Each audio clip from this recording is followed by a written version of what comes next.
Good. Going to do our normal wrap up from last week. I know this is about the game this Saturday, but want to kind of put the last week to bed. Offensive player of the week, Chris Lewis for us. Defensive player of the week, Chris Rogers and Buda Jones. Special teams player of the week, Devontae Ross.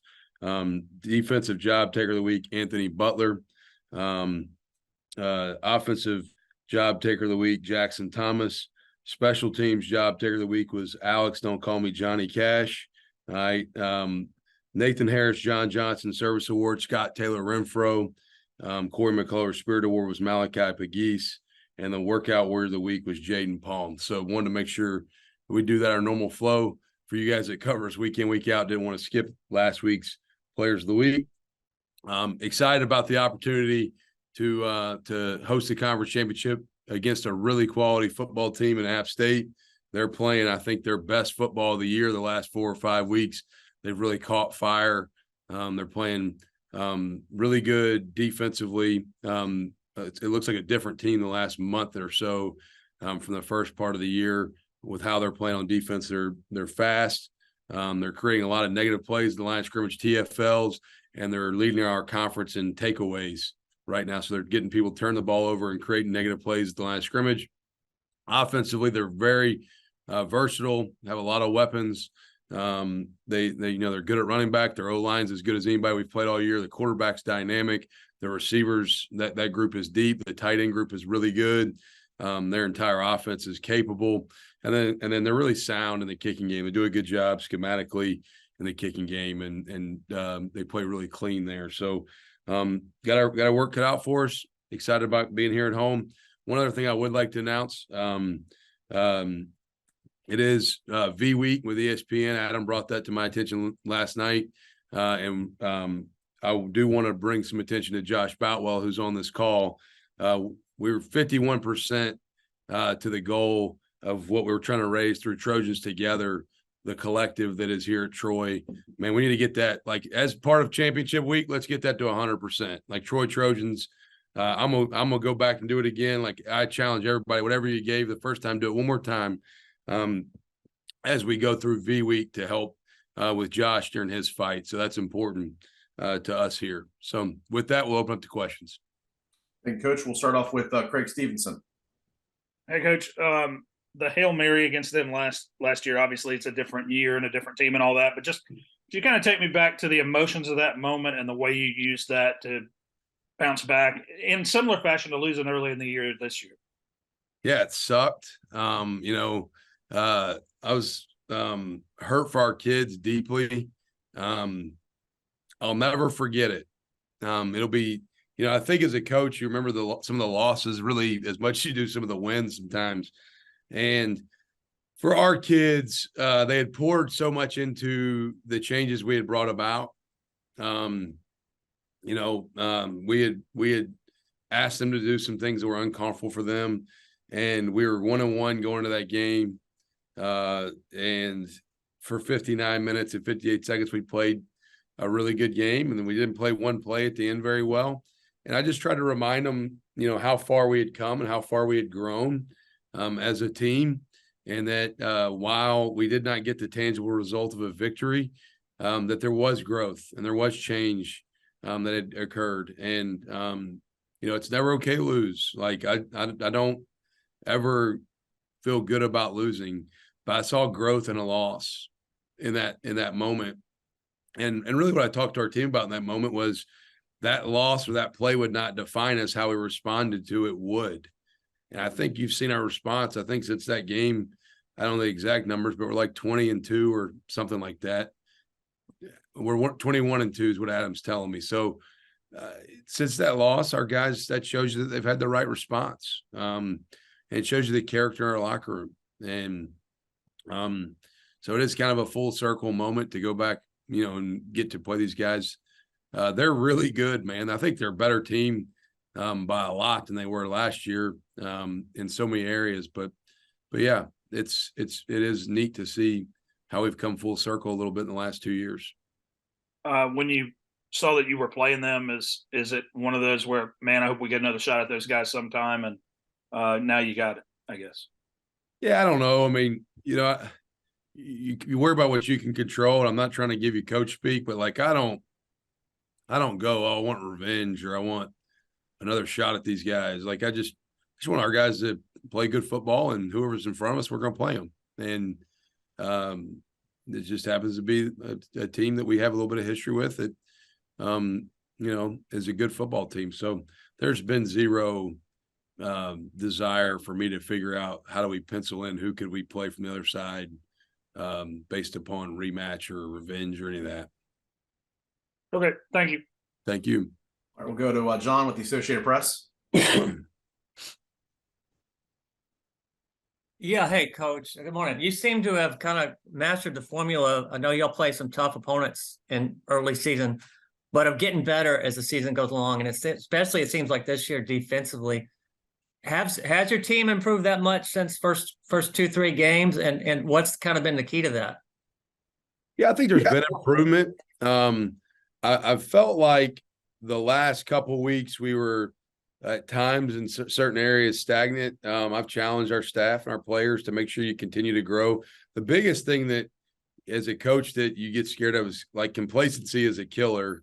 And, we clinched our side of the conference a couple of weeks ago. And my biggest concern has been our guys relaxing, and not continuing to press on and worry about daily improvement. I think we have in some regards. I think we've come up short in some areas where I feel like we could still grow a lot, but I have been proud of the guys' focus. We haven't, quote unquote, laid an egg, if you will. We haven't relaxed. They've continued to be emotionally invested and pushed into the process of getting better. There's still some things that we did not do well the last couple of games. I think we've got a lot left out there to play for in regards to how we play the game. And how has the defense been playing, especially like, I guess, 20 sacks in the last 3 games? I mean, how have those guys been performing? Yeah, when we get people to the obvious pass situations, we got good pass rushers. Richard Jubinor, Javon Solomon, Buddha at nose, TJ Jackson is kind of an afterthought almost, it seems like this year. And last year was probably the sack, led the league in sacks and TFLs. And this year he's been like the 4th or 5th guy. Raymond Cutts has been in there. Malachi Pegues, he's a true freshman from Mississippi who had a sack and a half last week. Chris Rogers is a true freshman from Mississippi that had a half a sack last week. So we've had some young guys getting in on the action too. So we've got good pass rushers. When we get people in the obvious pass situations, it allows you to do some things schematically that are different. It also allows guys to pin their ears back a little bit more. But we've definitely been rushing the passer better as the years go on. We've gotten people into more predictable pass situations too. All right, thank you. Thank you. All right, we'll go to Alvaro Torres with No Huddle. Hi, Coach Sumrall. First, congratulations on the division title and the championship game berth. And second, my first question is it fair to call the matchup between your defense and Appalachian State's offense the best that this conference has to offer? And what stands out the most to you about it? Yeah, I think our defense has been pretty good for the last couple of years. And I think without question, when I look at their offense, they're extremely balanced and they're multiple and they've got guys at different positions. Sometimes you go into a game and defensively you try to figure out who is the guy you have to stop, or maybe what is the thing they do that you have to stop. What's impressive about them is they have multiple guys that can go make plays, and they can beat you in multiple ways. They can beat you around the ball. They can beat you with the run actions and shots. They can beat you in a lot of different ways. They can beat you at receiver, at tight end, at running back. Their O-line's really good, and their quarterback is a dude. So, I mean, I think they have the ability to they're multiple and they're versatile, and I think they're very challenging to defend. And so I do think when our defense on the field and their offense on the field, I think there'll be a lot of really good football players. They're well coached, and it'll be fun to watch. Well, Appalachian State has made it to the conference title game 4 out of 6 times, and you hosted the last 2. Do you feel like the 2 best programs in the conference will be facing off on Saturday? Yeah, I think it's 2 really good football teams that App's been the class of the league they've probably been the most consistent program in our league over the last, 6-7 years. I think I look back, they haven't had a losing season, I believe, since like 11 years ago. So, they've been really, really good and really consistent. And so I think you got two great teams that are going to play. Well, my last questions, and you're talking about consistency. What would you say has been the main reason for Appalachian State being on a 5-game winning streak after starting the season with three wins and 4 losses? Yeah, they changed up personnel a little bit on defense with how they're playing at nickel to the field in particular. They're playing with a little bit faster grouping as opposed to a bigger grouping. Like their nose is not a big guy, but he's super athletic and quick. They're nickel to the field. They playing smaller there than they started the year. They're playing with more of a linebacker body earlier in the year. Now they're playing with a lighter guy. That's helped them. And I think they've offensively just found their groove. And they're really good at what they do. They know who they are, and they know what they do well, and they stick to things they do really well. And I think when you do things well over and over and over again, that creates consistency. Thank you for your time, Coach, and good luck on Saturday. Thank you. Go over to Nick Brooks. Nick. Hey, Coach.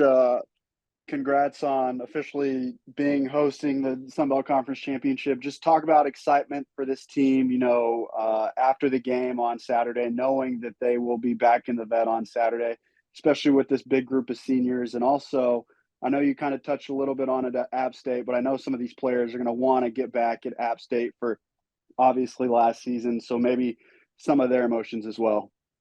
Yeah, I think, playing in our home stadium, that being the venue, is a big deal. Playing in a championship game is a really big deal. This game has very little to do with last year's game versus them. And so I think that, can you use it to maybe help you focus? Yeah, you can also you got to be careful to not be overly emotional about, something that happened last year. And you've got to really just be in the moment and be where your feet are to be the best you can be for this year's game. And I don't know that, is there something there to talk about in regards to how the game finished last year? Sure. But is that the focus? No, I don't think so. I mean, I think if that's where your focus is, then we talk a lot, like I said, just then, be where your feet are. Like anytime you live in the past, all right, you're either going to live in regret or comfort.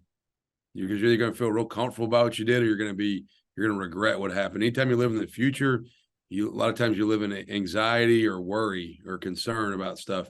I just want our guys to be where our feet are and prepare the right way all week.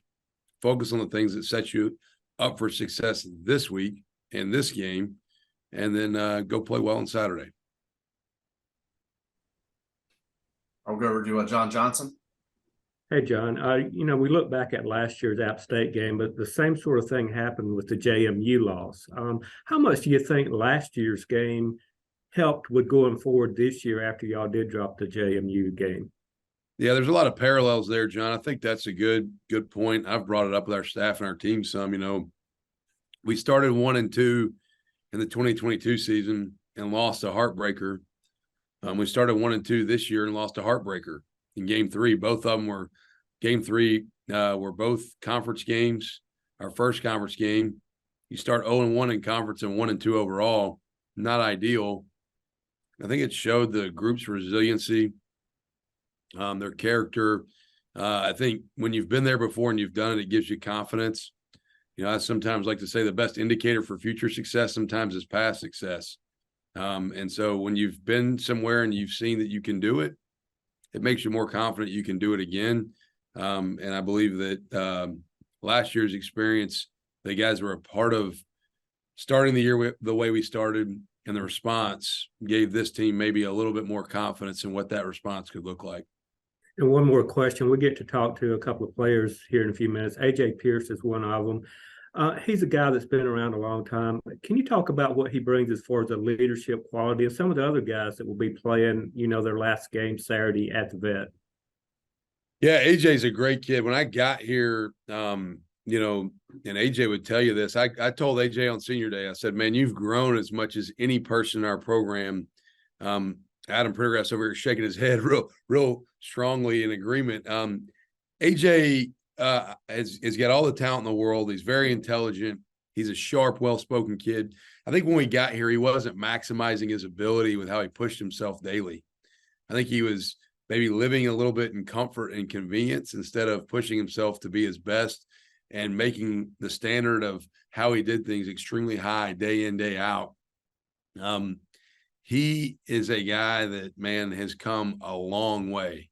I don't want to say a complete 180 because he was already a really good person, but I think his standard of work, his attention to detail, his team first mindset, all that has grown so much since when we first got here. And that's been like, the wins are awesome. Like, I want to win every game we play, but that's a win. Like, you see a guy who, I don't know what he's going to do next career-wise in life, but I know he's going to be a great employee. I know he's going to be a great husband, a great father, because he's learned how to do everything the right way. And like we say a lot, how you do anything is how you do everything.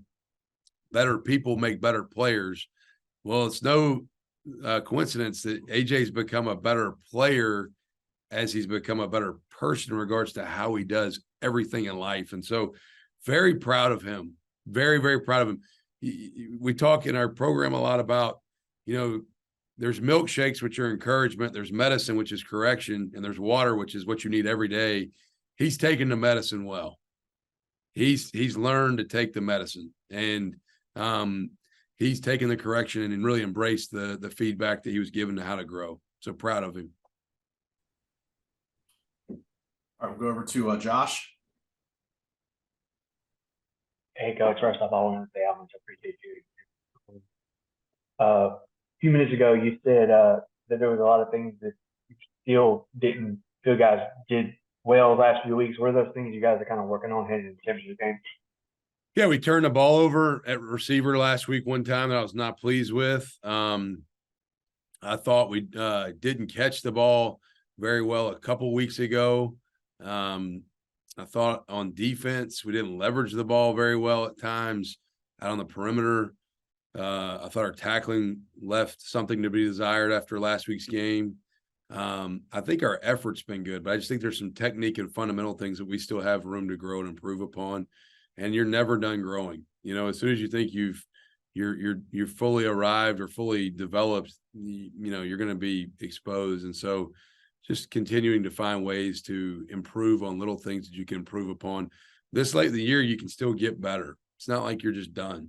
And so there's a lot of things for us football fundamental wise that we can grow on. Go over to Joseph. Joseph.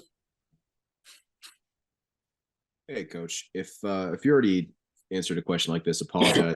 But earlier in the year, you were trying to get your team to win more battles at the line of scrimmage and play more physical up front. Given that Coach Clark is someone who takes a lot of pride in getting his team to do the same thing, how are you guys preparing for your front seven against their front seven and vice versa? Yeah, it's a good question. Early in the year, like you said, I didn't think we were playing very good, in particular on offense at the line of scrimmage. We've made significant strides there. Our sacks allowed and TFLs allowed has dropped tremendously. The first 3 games, we were one of the worst teams in the country. TFLs allowed. The last several weeks, we've improved and become one of the better teams in the country, and TFLs allowed. Some of that's by personnel improvement. Some of that's by maybe how we're calling the game or scheming some things up a little bit differently. App's done a great job. They're one of the best teams in all of college football in tackles for loss. So that is something we have to be aware of. They're really twitchy up front. And then on the O-line, Shawn, I love Shawn to death, man. He's a good friend, and he's an O-line guy, an O-line coach, and they play the game the right way at the line of scrimmage offensively. Our D-line and our box players got to play behind their pads and be physical and bring it when they come to contact. And so they do a good job of getting you moving and outside zone, wide zone stuff, kind of stretching you and then banging something downhill when they widen you on the front side. We've got to make sure the ball is staying moving lateral, not vertical.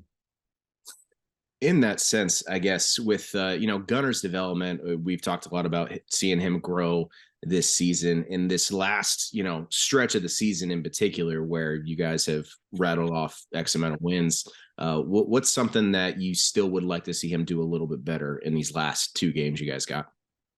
Yeah, maybe anticipate a couple different things from coverage standpoint. He missed 2 open guys last week. We didn't get the ball to him. We had a post that was wide open, and we had a seam that was wide open. The post would have been a touchdown, and he knows it. the best thing about Gunner is like, I think it's 10:50 now, but I came down here at about 10:25. From about 8 to 11 every day, I know where Gunner's going to be. He's getting his master's right now in football, and so he is spending a ton of time in preparation, and that's been the result of him taking care of the football better and playing cleaner. But I think maybe just continuing to see some things or anticipate some things to touch faster is an area where he knows he could improve, and missed a couple of things last week. But you're never going to play perfect at that position. But man, he's made tremendous strides and played winning football the last several weeks, which has been fun to watch. And last one from me. You mentioned the verbiage of milkshakes versus medicine versus water. Can you talk a little bit about like where that came from? I've just never heard that specific, verbiage when coaching. Yeah. Well, we use a lot of analogies in our program, and we're very detailed in our leadership stuff and our culture stuff and our core values. And it's just an analogy I use with our guys all the time that, hey, encouragement or like pats in the back are like milkshakes. You need those. Like we all deserve a milkshake every now and then. You know what I mean? And then sometimes you need medicine when you're sick or you don't feel good. You need that too. That's correction. But for us, water is like the standard of how you live. It's the core values of how you do life. It's what you're about. And you almost can't get enough of that. Like I don't know if I've ever been a day in my life where I've looked at anybody and just said, man, I'm just too hydrated today. And so I can't get enough of doing the ordinary routine things really, really well. If you do that and you live like that consistently, I believe good things happen over time, not always overnight, but over time. And so we use that analogy, and it makes sense to some people. It may not, but to me, it makes a lot of sense that water is the most important thing. Thank you, Coach. Yep. All right, we'll go to Chris Benini with The Athletic. Hey, Coach, I'm in my car, so I hope you can hear me. You mentioned complacency earlier. I mean, going back to back as champions is tough. How did you see the team just kind of respond in the offseason after having had such a great year to come back and have a year like they've had this year? Yeah, the offseason was solid.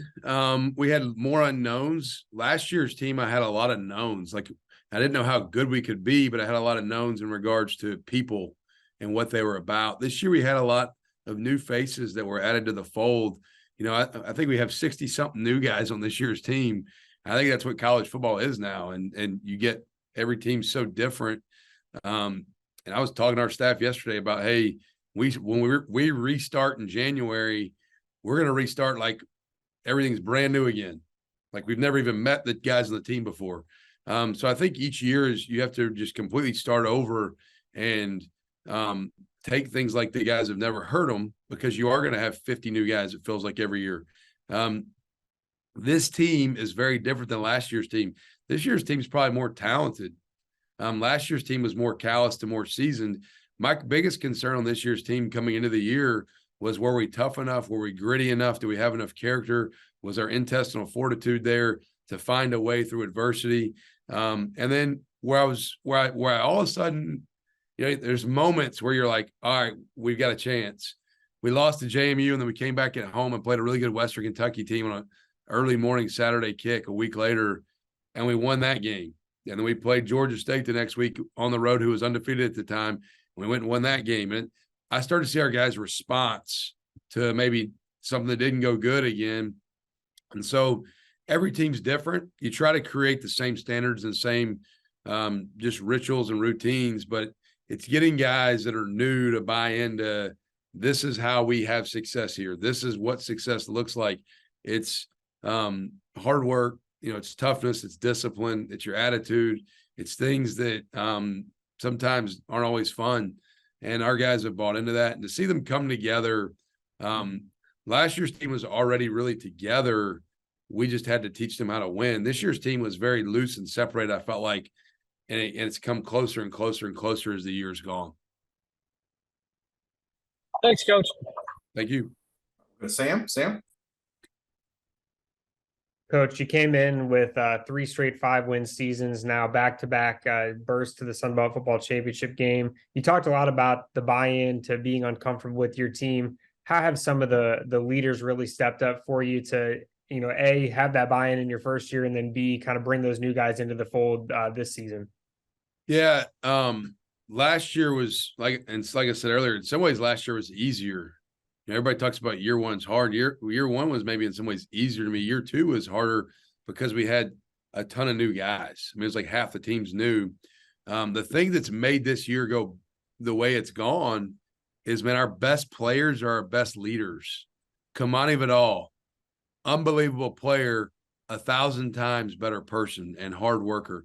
Javon Solomon, unbelievable player, better person. Like so many of our best players are fantastic people. They're not good people, they're great people. And so I think when your best players are also your best leaders, they set the standard daily. And it's really easy for me and I coach those guys as hard as I coach anybody.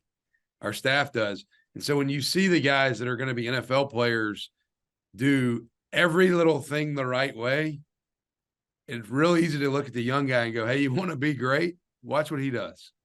Like, makes that part of it really easy. I would like to see if I could keep Javon and Kamani here for like 10 years. So it'd make that, using the example really easy, but it's guys leaving your legacy. Those guys aren't going to be here forever, but what are people going to say about them? And like Jake Andrews, who was on our team last year, is the Patriots now. When Jake Andrews' name gets brought up in our building, man, people are like, man, hard worker, tough as nails, like great teammate. That's how you win. You get guys like that. Thanks, Coach. Go over to Jamal. Jamal. Hey, John, apologies if you've already answered this question already, but this App State offense kind of puts up points, in the first quarter, puts pressure on the opposing teams. How critical is it going to be on Saturday for you all to kind of get off to a good start offensively?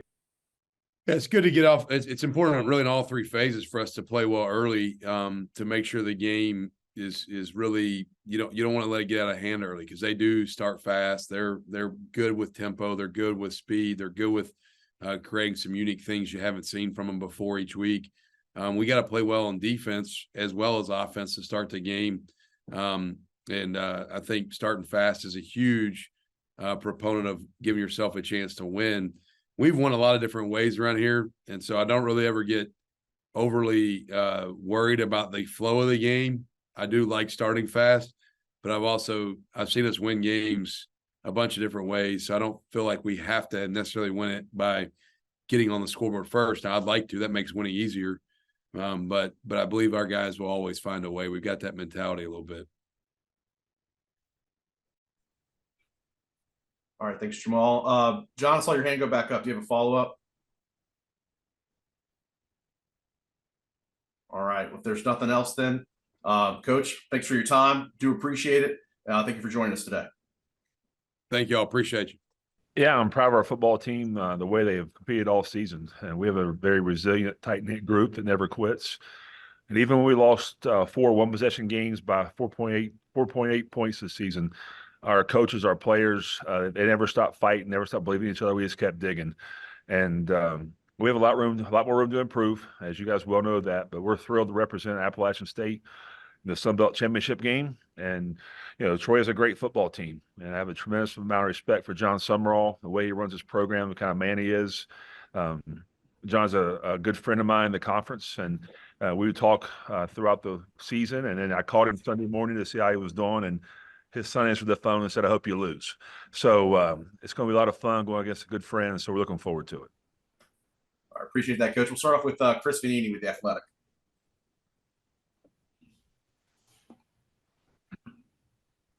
Hey, Coach. Yeah, I just wanted to ask about the second half of the season. What specifically kind of on the field you guys have seen turn around? I know you get a lot of tackles for loss. I can't hear you. Oh, can you hear me or no? I got bad service here. Yeah, I hear you now. Okay, yeah, sorry about that. You mentioned it, the good fit, the strong finish to the season. What do you kind of attribute that to, especially on the field? I know you guys have racked up the negative plays and had some good starts offensively.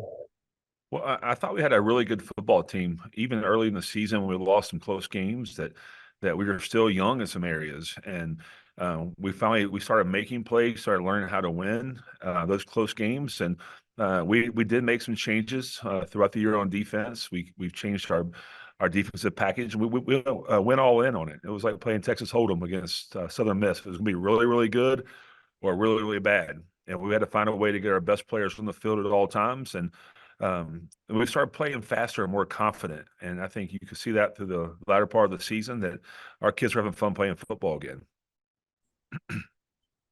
We'll go over to Skip Foreman. Skip. Good morning, Coach, and congratulations on the win on Saturday and the championship game ahead. A question regarding the post game after beating Georgia Southern, and you were surrounded by family, and you mentioned that in the middle of the season things were a little tough for not only you and the team, but your family. Can you go into that a little bit? Just how tough was it to be a coach and be a family man, and then enduring the things you said that you Yeah, I'll answer that question. Whenever when you coach at Appalachian or you play at Appalachian, that you have high expectations, and when things aren't going well, it's hard on your family. My family lives this with me. My wife, my kids were invested in this program, in this town, and when things aren't going good, it's rough. They hear it at school, they hear it in the community, and we just got a little tighter, and it was good to see. And my family travels everywhere with me to away games. My son, I think it's important. I think it's life lessons to your kids that, when things are tough and you just don't quit, you keep fighting. And I thought that was a really good lesson for our players, but more importantly, my family, because it's one of those life lessons you have to get through sometimes. And winning is hard, and life is not fair. It's not easy. But I wanted to make sure my family is always around. What challenge did that present for you as a coach and as a dad and a husband? Well, challenges was as a coach, when you play here, there's the expectations are winning. This is an expectation every single year. And this conference, it's not easy to win. And that's what it's not the old Sun Belt. When I was here in the Sun Belt, when I first got into it, we could show up and win 8 football games. And now it's week in and week out. You have to fight for your life in 4 quarters. And this is the challenges of being a dad. Again, you are a husband and a dad first. I truly believe that. And when we spend time, I take my kids to school every single morning. And I tuck them in bed every single night. And you have to have those kind of conversations with your kids that people say stuff at school, and they're uninformed people, and not worry about it. So I just thought it was great for everyone to come together as one, our team, or my family, our App State football family, and get through this together. And that's probably what I'm most proud of, the way we came together, pulled ourselves out of a hole, and now we have a chance to play for a conference championship. Thank you, Coach. We'll go over to Alvaro Torres. Alvaro. Hi, Coach Clark. First, congratulations on your 5-game winning streak and your championship game berth. And second, first, what stands you the most to you out of Coach Sumrall? Out of what Coach Sumrall has been able to do with his program, as they have hosted the conference title game in the 2 seasons he has been there? Yeah, Coach Sumrall is a great football coach, and if you know John on a personal level, I think his team has taken on that persona. I mean, they're tough, they're disciplined, they play the game the right way, they don't beat themselves. You look at the players they have. I mean, they have a great quarterback, 2 great receivers. Their offensive line is fantastic. On defense, they can really rush the passer, stop the run. So there's a reason why they're 10-2, and they won it last year, and they're back in the championship game this year. Again, all the credit goes to Coach Sumrall and his coaches and his players for having a great season. I mean, we watched tape last night and early this morning. There are not any holes in it. They're not going to get beat. They're not going to beat themselves. They don't make stupid penalties to continue drives. So, I mean, this is going to be a great football game. It's going to be a challenge for us to go down there in a hostile environment. We played it before. They have a great fan base, great support from the students. But it's one of those games that when you play at this level, you want to play for conference championships. You want to play in those kind of environments. And we've played pretty well on the road this far. Well, Troy's defense allows the least yards per game and points per game in the conference. What would you say makes them so strong in that area? They have great players, a great scheme. Greg Gasparato was a coach here when I was a coach at App, assistant coach. Their defensive line coach, Ray McDaniel, I coached him in college at Purdue. I helped him get in the profession here at App, so I know what kind of coach he is, what kind of person he is. Again, great players make you great football coaches, and they have great players. And it's easy to draw up on a piece of paper on the board and show tape, but unless you have great players, you're not going to be a great football coach. And they have both great players and great coaches. Well, my second to last question, what does it mean for you, for your program, to have made the conference championship game in 4 of the last 6 seasons since it was established? It's important. It's important because we talk about this in the recruiting process with our recruits, that you have a chance to play for championships.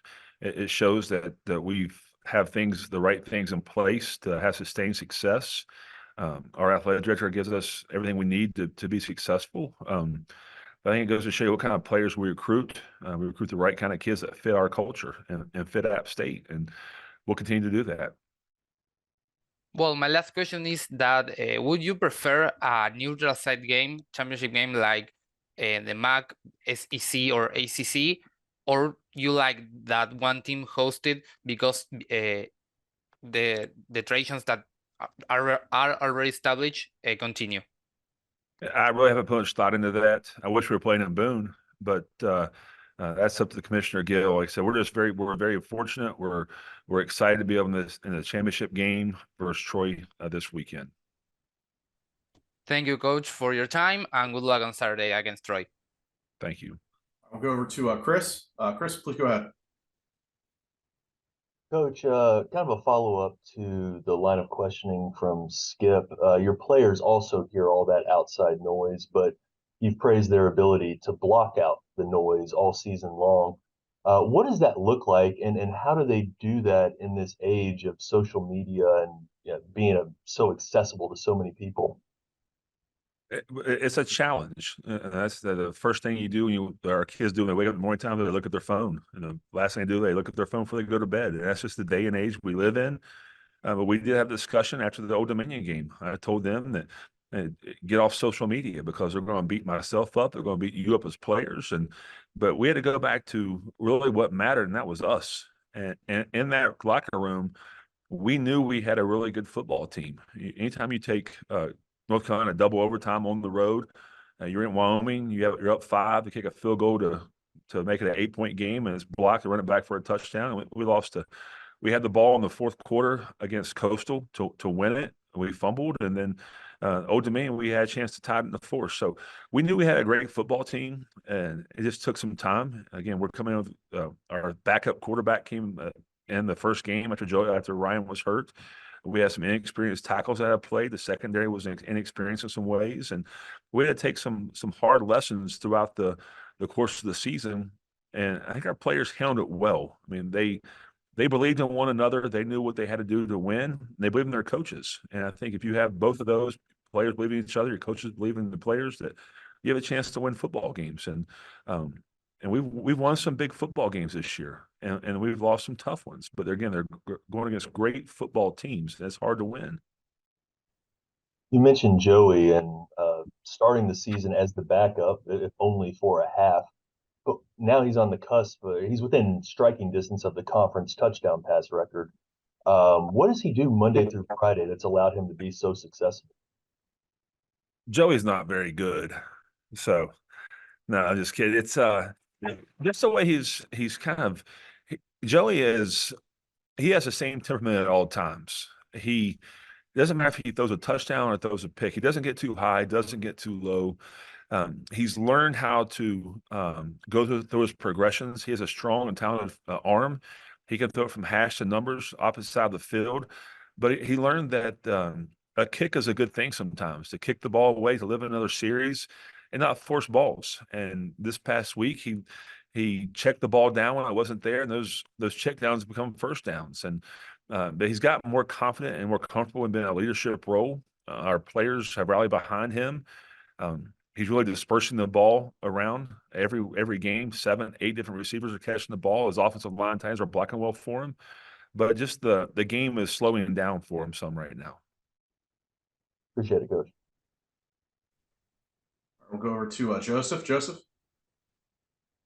Hey, Coach. Continuing the line of questioning about Joey, through these next 2 games that you guys have with the title game and the bowl game, what's something that you want to see him get a little bit better at? Well, again, the decision making is always important. The leadership role of being the quarterback, and those are things you have to improve on a daily basis. It's not weekly basis. And but again, no one knew about Joey until really the first or second game after he started having some success, and just the way he's kept a level headed. I mean, he's Joey at all times. He doesn't get too high, doesn't get low, but just going through his progression, been a great leader, been a great teammate. I think is something some of the positives that he has. But man, we all have something to improve on each week, and I think those 3 things would be what I would say. As he's grown more comfortable in that leadership role that you mentioned throughout the season, what has it been like to kind of see his teammates and the other players on the team kind of rally around this guy who wasn't expected to be in this position when you guys went into fall camp? It's good to see just how our players, I mean, he's always talking. It doesn't matter who it is on our football team. He could be the starting receiver or the last guy on the team. He's just that he has that persona, that gift to people that people want to be around him, and the way he treats people on our team, the way he treats people in our community. He's became a fan favorite, but that's because of him and how he goes out and plays the game and how he represents himself on a daily basis.